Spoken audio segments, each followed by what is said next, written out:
Hello everyone! Today I'm going to take you along with my journey on how I set up my January pages. I'm going to show you how I do my cover page. This time it's going to be of Rivendell, and I'm going to take you along with some of my other setups, my habit tracker, as well as the first week of January.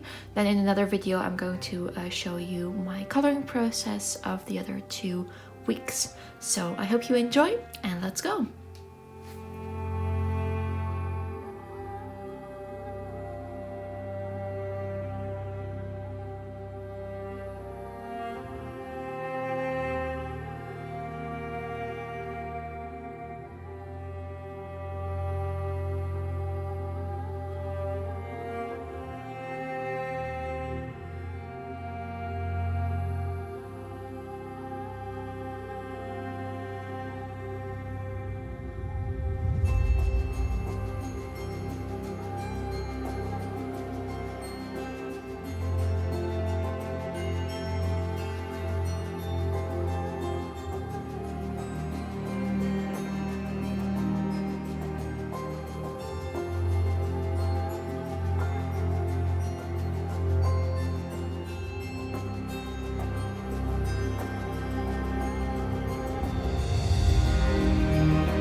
So here we have a base layer. Rivendell still needs a base layer, but I want to show you this. Now this is always like the worst part, I feel, of the drawing. It looks terrible. But what I've done is I've created some of the base tones that will be dominant in these parts. So here, for example, there's already some depth or some gradient from light to dark that you'll see in the picture. Some of the darker areas. I actually colored in the blue for water, and you'll see a little bit here and there too. They'll be much lighter with all the other detail, almost white, but I just needed some guidance for myself. So yes, this is the base layer, and then everything else will just go on top and create more depth, just like in all the other pictures I've done so far. Okay, so we're a few days into January, even though this is my January cover page, or almost going to be. I had a few days off, and just some personal things, which meant that I just didn't have that much time, nor the energy to paint, but I'm continuing this now. So I've added a lot of details, as you can see, some of the shrubbery, and I think it really makes everything come together. Now, one of the last things I'm going to do is actually use my white gel pens to create more texture with the water. Really spice that up, and then I'm also going to use my gold metallics, probably especially this one, I think this one as well, to really create that beautiful lighting of Rivendell. But so far I'm quite happy with how it's turning out. Again, one of my next purchases is going to be a board for where I can stick my paintings on to make it flat. But yeah, I'm just going to show you a little bit of the process of the water. There's a lot of white involved. So I'm actually going to use the thicker tip. I already added some blue. And I'm just very slowly, I'm probably gonna have to go over this a few times, because even though it's quite opaque, I think it's one of the best white gel pens. It's still going to take a little bit of time to get the opacity that I want. So I'm just slowly, I have quite a few reference pictures of Rivendell that I'm using for this, to really look at where the opacity is. And I might even actually go in just with some plain white gouache paint to really get those highlights if I don't find it well enough. But to be honest, I don't really, I love using gouache paints. I've actually used it with this painting as well. But with the white, I don't know why, it's also very thick for me, which means I don't really have that much control. It gets quite blobby. So if I can avoid it, I will. But you can really see, well, maybe it's a bit, the lighting is maybe not the best. Kind of see the detail that that's bringing, just to really show, you know, the water going down. And if I look at the paintings, it's really quite white. There isn't really a lot of blue or blue tones. So I'm trying to stick with that. Also, I'm really trying to use the golden light coming from here, and then more of the purplish glow that you often see over Rivendell. I'm not sure if it's working out the way I wanted to. I'm quite critical, to be honest, of this painting, which also hasn't really motivated me that much to continue it. But I guess, you know, keep going, and then eventually it will, you know, kind of resemble what you were looking for. But in this instance, it takes a lot of time, a lot of layering, and really a good contrasting colors. My colors generally are quite flat. I like a quite I don't know. I'm not that good at contrasting, you know, really harshly. So I actually had to go over the black and the shadow quite a bit to get it to the depth that really makes this image shine. But I think that's going well so far. So yeah, I'm going to continue this and then come back with some of the updates.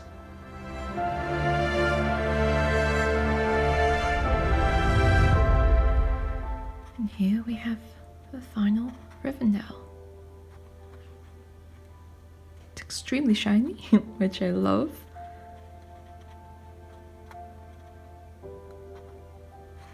So now I'm going to give it some time to flatten, make it into a scan for those who might want to use it as well in their bullet journals, and then put it in. So yeah, I hope you enjoyed this process. Okay, so the January cover is done. So I'm actually going to give you a little bit of a flip through. Here is my first mind map page with Frodo and Sam. And then here we have the January page. Oh guys, I really love how this turned out. I'm really chuffed with it. It's really shiny with all the metallic paints, but yeah, I really love it. So the next part is the goals. I've already written some things down. This is the Narsil. Actually, in the background I have some washi tape from the Washi Tape Shop that I used in here. And this is, yeah, no, I thought it was watercolor markers, but no, it's also the paints. So it's really simple, just a few basic colorings. Then here we have the habit tracker and my mood tracker, which is the even star. And here I'm currently working on this weekly. So what I'm going to do is bring you along with my lining. This is a Sakura Micron. I actually got a special edition. I think it's an anniversary edition. I've got it right over here. I mean, it's just the same basic Pigma Micron, but it had quite a bit of different sizes, and I needed to replenish because I use them a lot. So with this one, I'm actually using the smallest one, which is a, let's see if it focuses, 003. It really helps getting that fine detail. So this is a room in Rivendell where Frodo stays. I didn't actually draw Frodo. I'm trying not to do any characters in the weeklies because they take up a lot of time. But yeah, I'm going to line all of the sketches.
Alright, so I got all my brushes ready.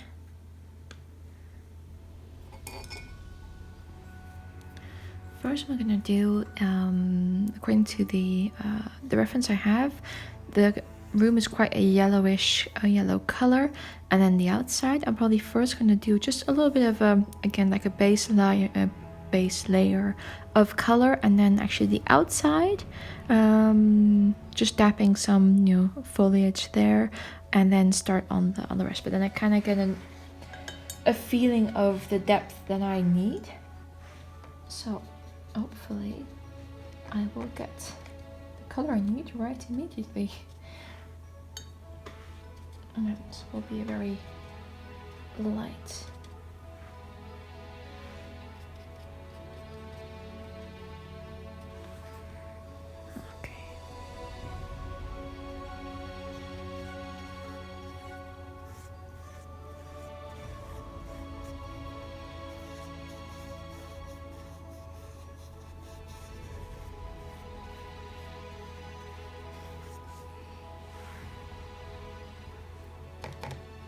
It's very light. I actually hope you can see it on camera, but I think it's just the right amount of warmth without being too overwhelming. I find yellow to be, it's a beautiful color, but it can be quite overwhelming if it's really bright. So I'm going to try and avoid that.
Alright, so there we have the base layer of the wall.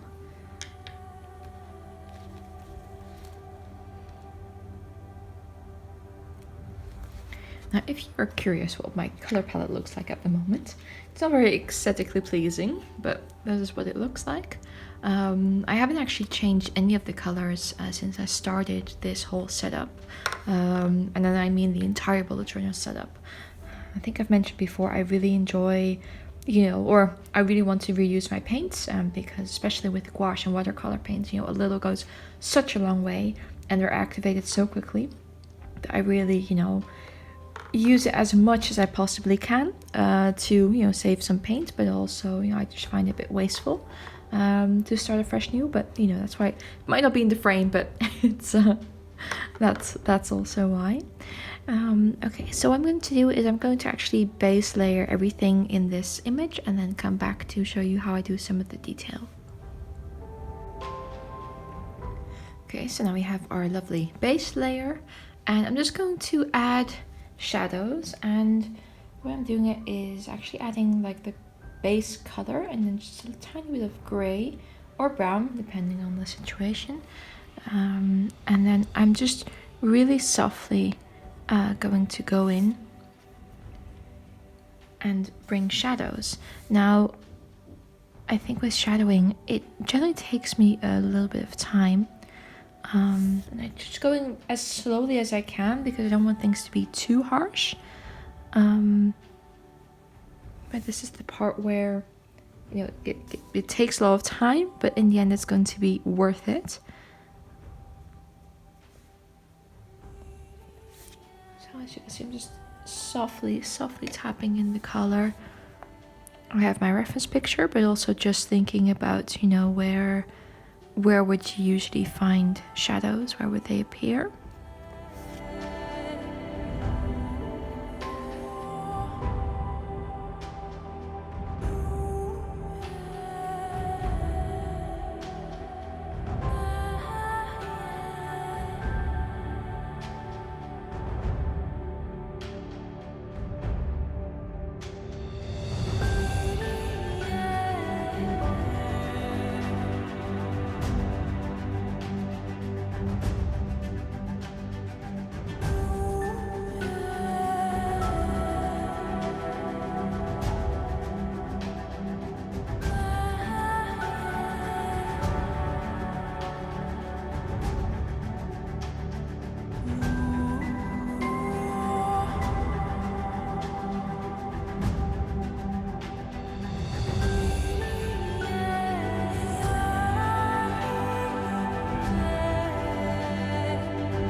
so we're now up to the final detailing, which means gold watercoloring for the candles. I think I'm only going to do the candles actually, and just underlining the days of the week.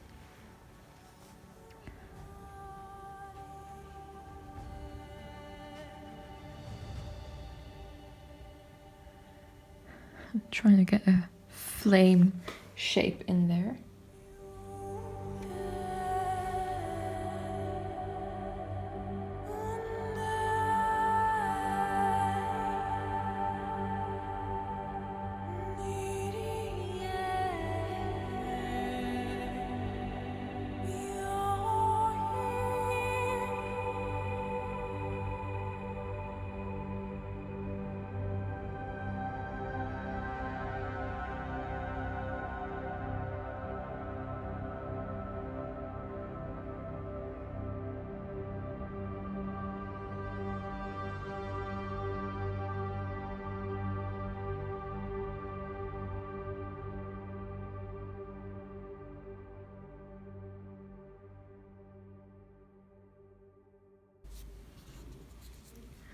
This here is the washi tape that I'm using.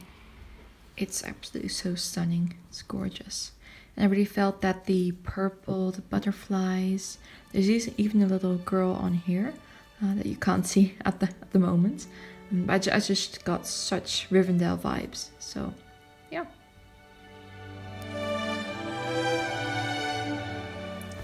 Alright, and here we have the final view. Lovely room in Rivendell. Gosh, I would love that bed, I would love that chandelier.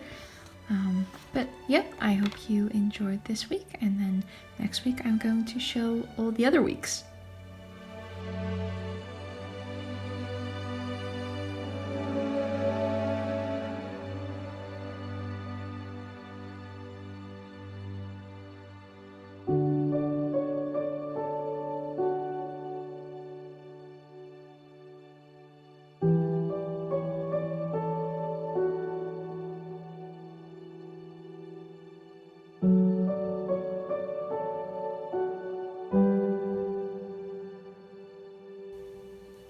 Okay, so I've created the first base layer of this kind of gradient, as you can see.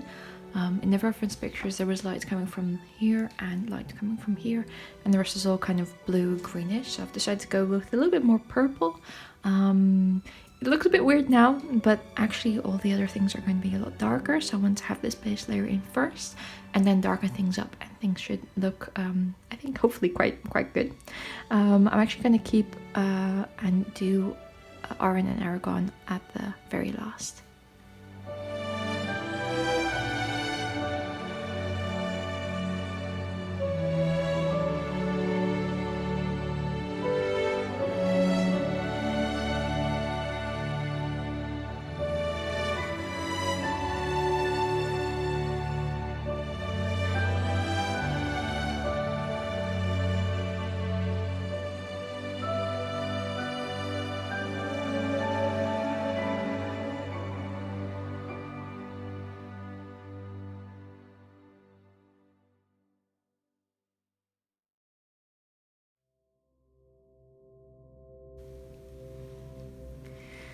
Alright, so we're not completely done yet. I'm going to actually line and use some white marker just to get some more of the highlights. As you can see, my small pen actually had some glitter which passed over, which I'm not too mad about actually. I think that looks quite cool. But yes, I'm going to use the white pen, and then finally is to use the metallic watercolors to really make it shine. Okay, so I have these white gel markers from Jelly Roll from the Sakura, which I'm going to use. Now I find that generally there are 3 sizes that I have, which is the 05, the 08, and let me put them in order. There we go. I do find that the larger ones actually give up the most pigment, so I'll probably be using those when I'm first going to try the small one. Again, I'm gonna go, well, first I'm actually going to white these lines.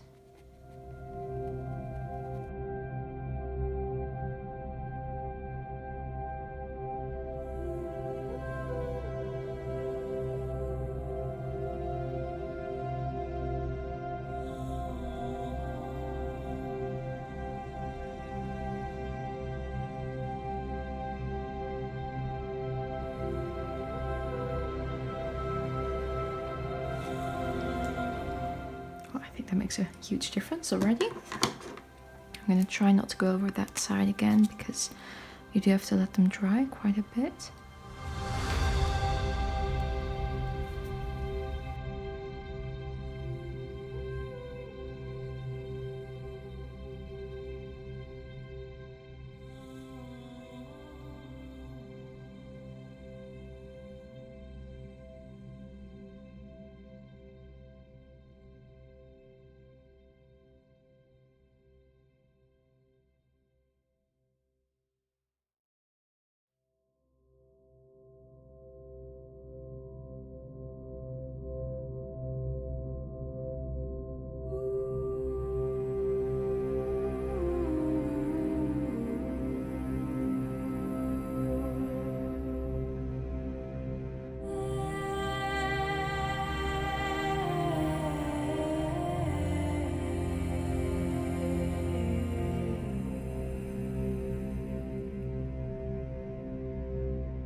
Alright, so the white pen actually did what I wanted on this side to give those highlights, but not necessarily what I wanted here. So what I'm actually going to do is I got my water brush pens, these, and I'm actually going to go over, and hopefully that will, you know, cover up what I wanted to cover up, because some of the lines aren't exactly what I had in mind.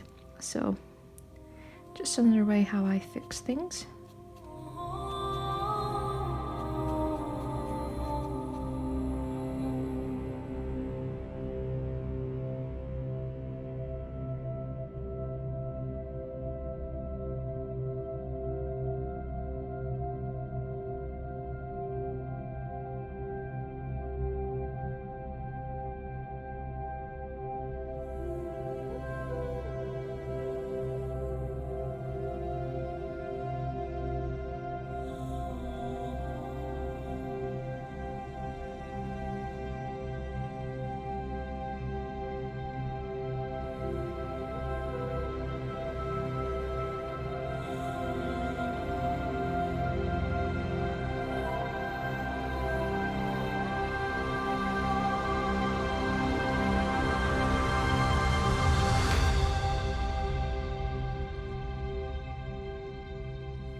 So here is the final piece. It still has to dry before I can stick it in.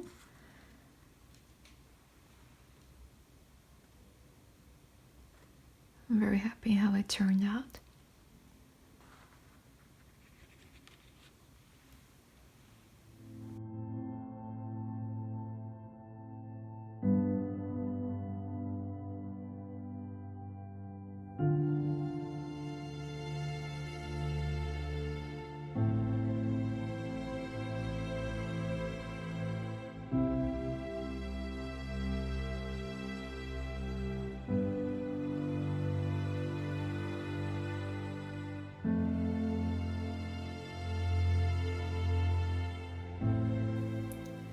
So it's time for the final January flip through.